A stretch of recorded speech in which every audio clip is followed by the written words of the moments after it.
Well, hello, Catherine Langman here, and I am back with another episode of the Productpreneur Success podcast. And of course, it's my first episode for the new year. I'm super excited to be here. I am in my new studio, and so that's all very exciting. Hopefully, it will provide better sound quality, but also it's just a little bit fun mixing things up a little bit. If you're watching the video, you can see my father-in-law's beautiful guitars in the background that he makes. So it's a very creative, inspiring space to be in. So are you back at work already? It's, the start of January 2023, or are you still enjoying a bit of holiday downtime, relaxing, or hanging out with family and friends perhaps? I am doing a little bit of both myself. I don't think my brain ever really shuts off from business entirely. I think I'm always, just thinking about things and coming up with new ideas and things like that.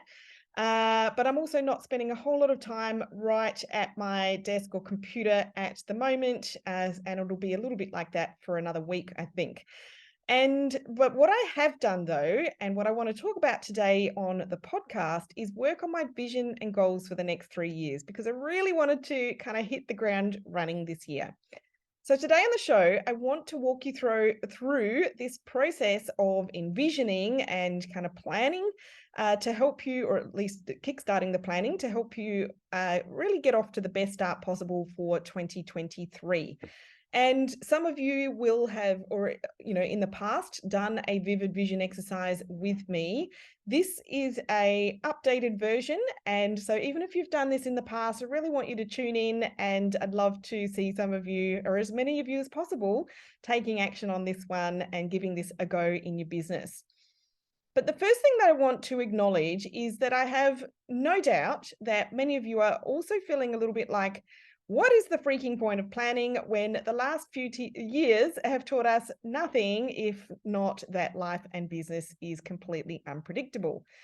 And that's certainly true, but it would be foolish to think that any of us could control for any exact outcome or manipulate every small detail or prevent any kind of challenges or risks or mishaps from occurring, because that's a completely unrealistic idea or notion.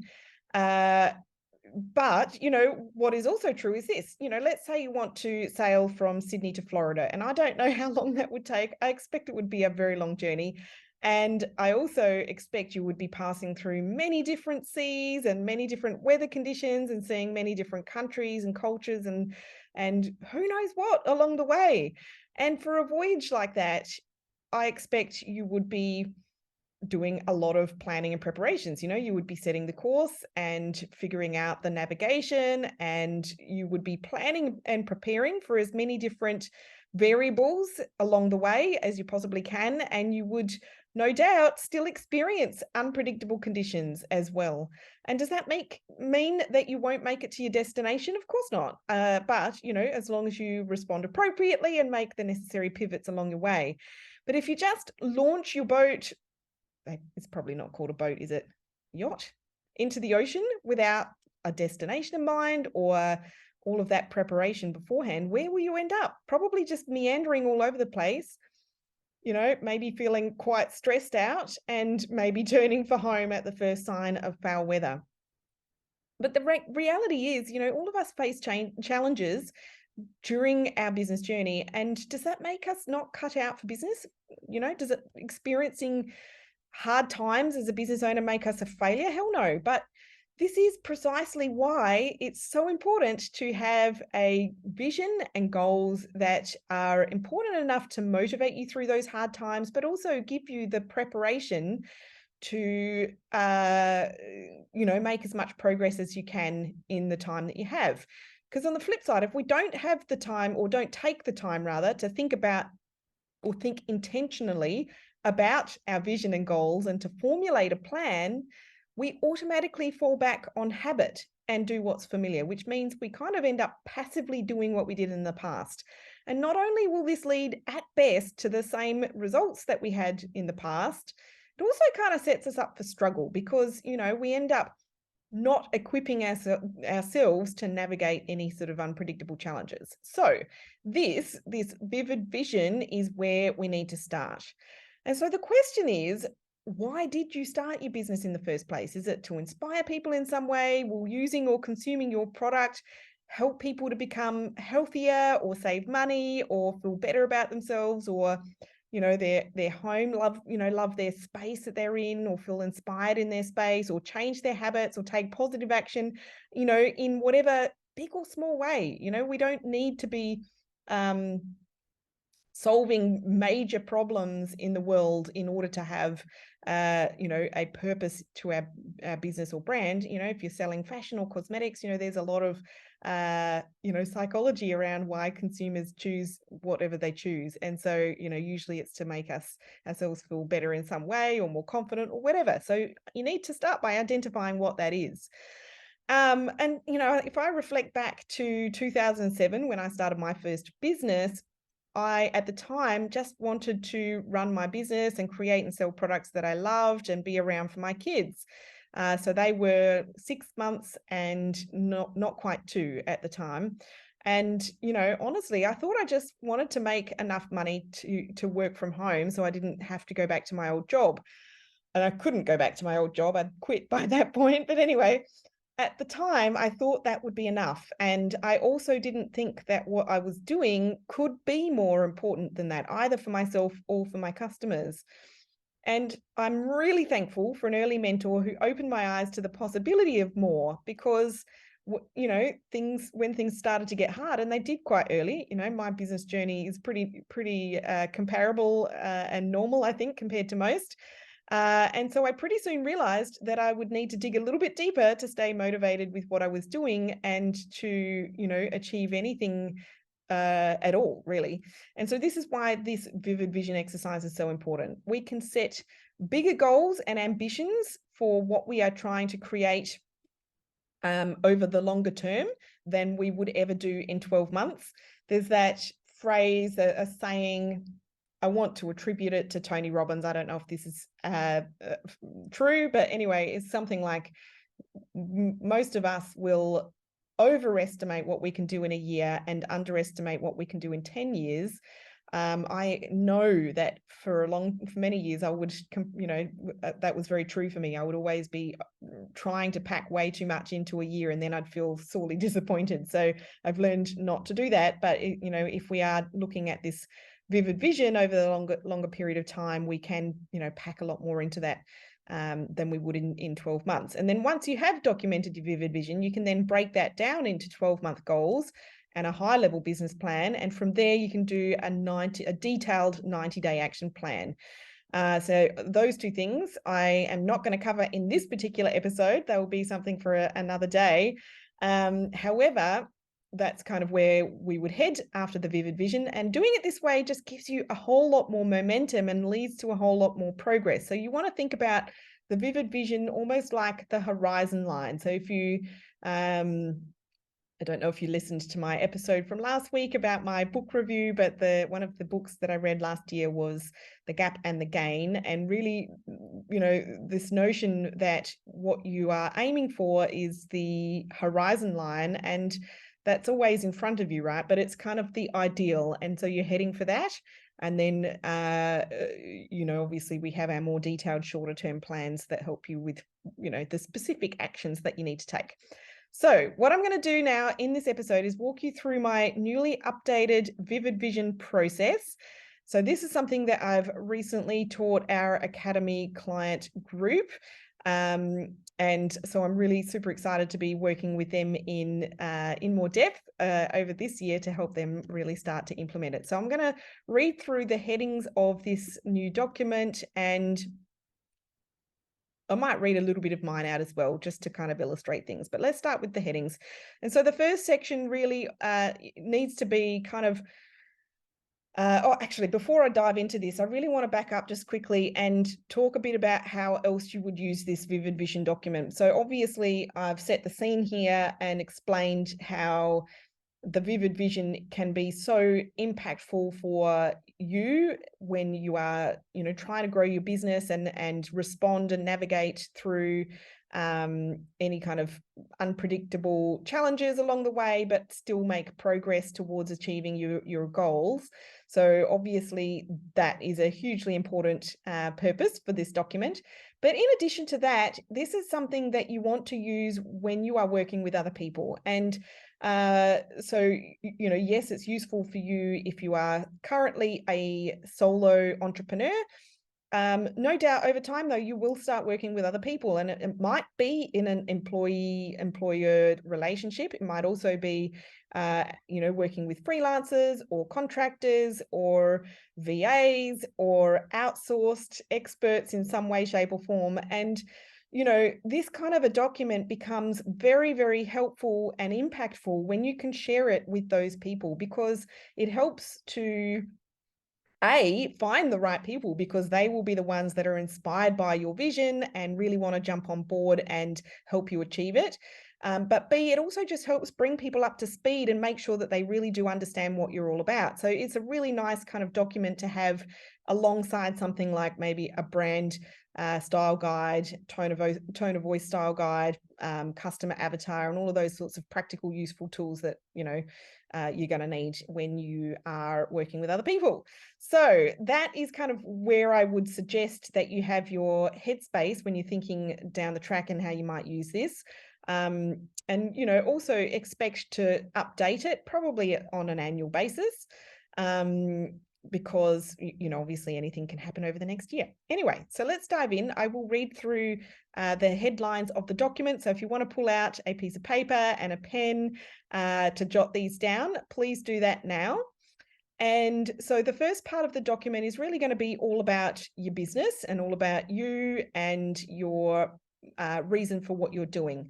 And so you would start with an introduction. You can do that bit last if you remember what it's like being at school. Usually you write the introduction last. Anyway, so you start with your about us, and this would be more comprehensive than what's on your website. What's on your website has different purposes. It's not necessarily going to be as detailed as you might share in terms of your motivations and purpose for having your business. So really you want to put as much detail in that as you can, and that will be helpful. So start with that about us. Then you want to actually dive into thinking about your principles. So you could think of these as values, brand values, business values, your personal values, what you're bringing into how you work and who you want to work with and all of that kind of stuff. You could think of it as the 10 commandments, if you like. So I have 10 principles for my business, and it really helps to guide how we work, so our quality, service levels, creativity, consistency, all of this kind of stuff. It also personal values or interpersonal values, and this relates to me and to my team, but also our clients and the sorts of people that we want to work with. So integrity and respect and fun and all of those sorts of things. So we have 10 values that are documented in here. And these can be really great, useful tools to help guide decision making over time as well. So super useful. We talk about our ideal clients or customers. Who are they and who aren't they? So that's the next headline. What values do they share with us? If any of you have had an experience where you have a really unpleasant, customer service issue to deal with, and you think people are being pretty unreasonable. It happens sometimes. I see people talking about these sorts of issues in Facebook groups all the time.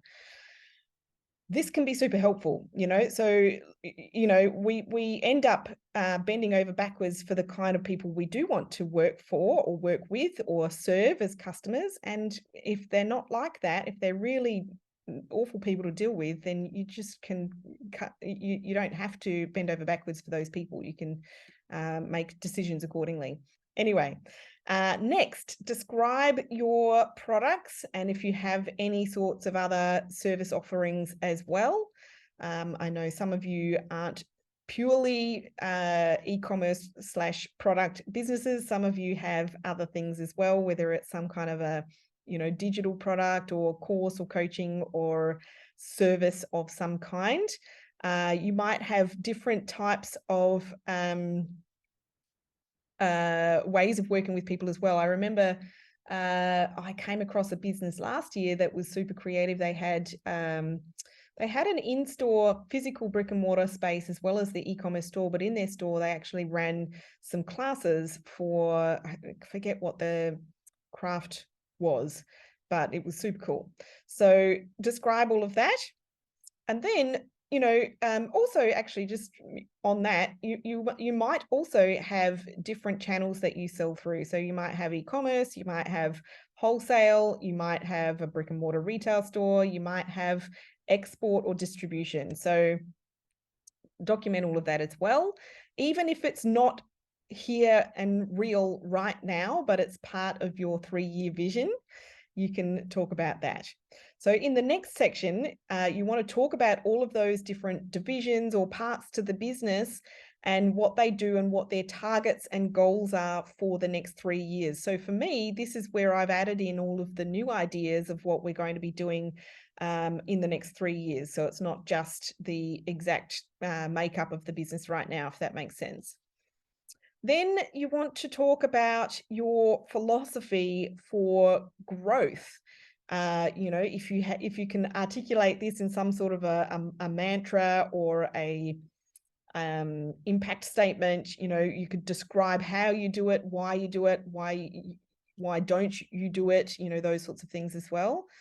Then, if I back up here, yes, this is going to be something that, it might be something that's been in your head, but this would be definitely a part that's going to be helping other people to want to jump on board with you, if they resonate with that philosophy.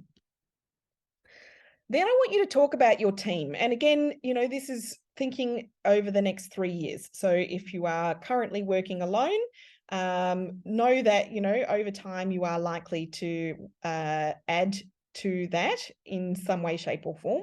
And so you want to think about who those team members are. Are they owners or leaders or other key people? Who are they? What do they do? How do they contribute to your goals? What kind of people are they? If you can fill out this part of your vivid vision document, I guarantee you it's going to help you when it comes to hiring or choosing contractors or freelancers or outsourced teams to work with as well.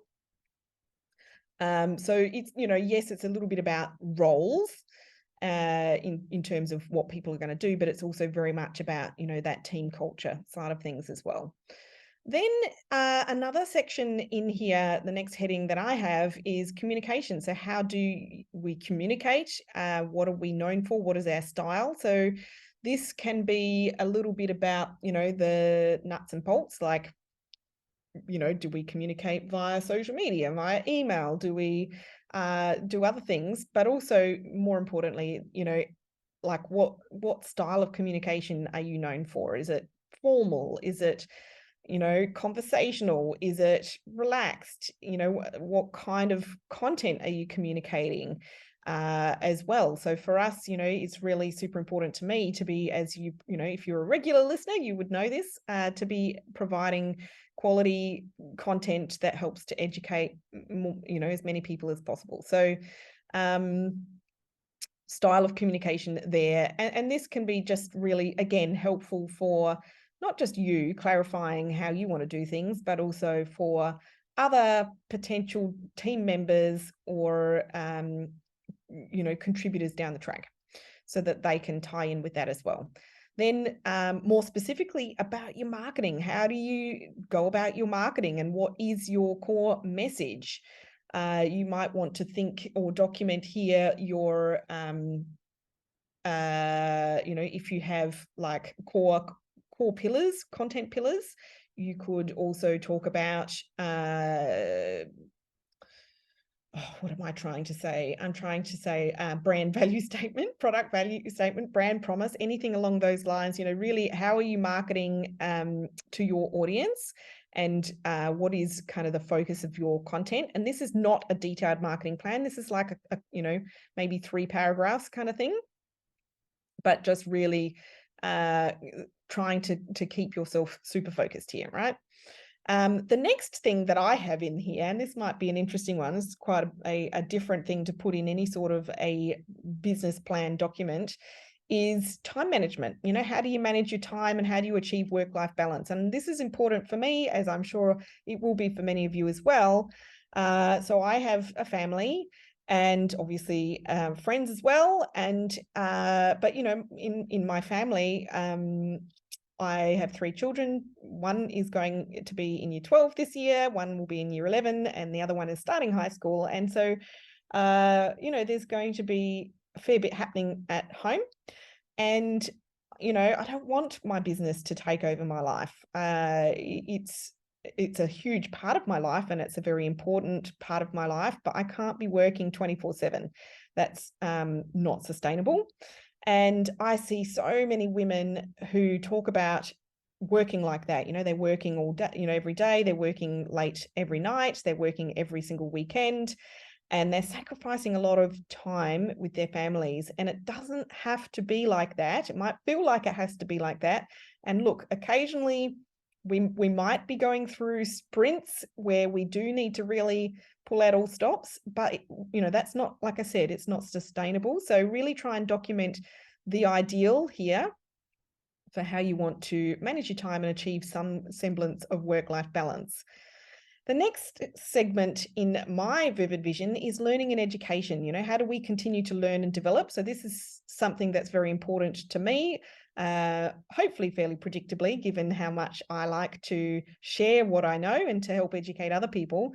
But I operate in in the e-commerce and digital marketing world and online business, and things change very rapidly in this space. So it's very important to me that myself and my team are staying up to date.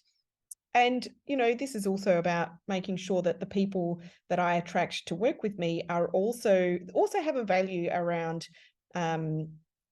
self-education and, really making sure that they remaining curious and they have that testing mindset and are always keen to keep researching what's new and all of that kind of stuff. And, I would suggest no matter what industry that you're in, no matter what kind of business model that you have, that having some intention for learning and education should be something that you build into how you work and your vision over the next few years. And then to close out my vivid vision, I have written a quote from myself as the leader of the business, and how I feel about the vivid vision and the goals for the next 3 years. And this is something that I have shared with my team, and I've shared this in my vivid vision document for any future team members to read as well. And I guess it's designed to inspire and to motivate and to, as with many other parts of the document, to really help have the right people involved in this whole project, I guess. So there you have it. That is this newly expanded vivid vision process. I hope that you have been able to jot those headings down and that you'll give it a go. I also want to share at this point that I have, and some of you may have this already, but I have right before Christmas, right before the end of the 2022, I wrote a workbook. So it's a playbook, if you want, if you will. And so if you would like to have a little bit more in-depth information from me about, I guess, kind of downloading what worked really well in 2022 and what didn't and what's changed, and my predictions and expectations from my kind of professional experience and from my vantage point as I have it, having involvement in so many different businesses and brands. So this would be something that would be useful for you guys if you would like to have that information to take into your 2023 plans. So it's free. It's my e-commerce marketing playbook for 2022. And you'll be able to download that at catherinelangman.com/ecom, ECOM -playbook. You can grab that link from this podcast show notes page. But, in reality, things in e-commerce and in digital marketing generally changed dramatically over the past 12 months. And we noticed a huge change in consumer behavior and in the way customers and consumers basically consume content, right? Content being, any kind of video or written content or image-based content or, anything online really. And so this past year brought about a lot of brands closing their doors or becoming significantly less profitable. There was a lot of things that went into why that happened. But in terms of marketing and in terms of growth strategies for business, what was working kind of stopped working, and what once worked is actually making its way back. So in my e-commerce marketing playbook for 2022, I'm sort of revealing all of that for you and showing you basically how you can guarantee your marketing results in the year to come. We, over the last year, have had to pivot and adjust our strategies really in order to create successful results for ourselves and our clients. And despite everything that happened in 2022, we still saw major successes. So, save yourself a whole lot of time and money and grab this playbook for free, and you can get all of that juicy information. So again, you can get that at catherinelangman.com/ecom, so ECOM -playbook. And of course, we will link to that from the podcast show notes. And on that note, that does bring me to the end of today's episode. I really hope that you've enjoyed it and that you're feeling inspired or motivated to get to work on your vision and plan for 2023. And, if you would like to experience working with someone like myself who is skilled at turning businesses and brands around and really achieving big leaps of growth, I have opened a few spots to work with me this year.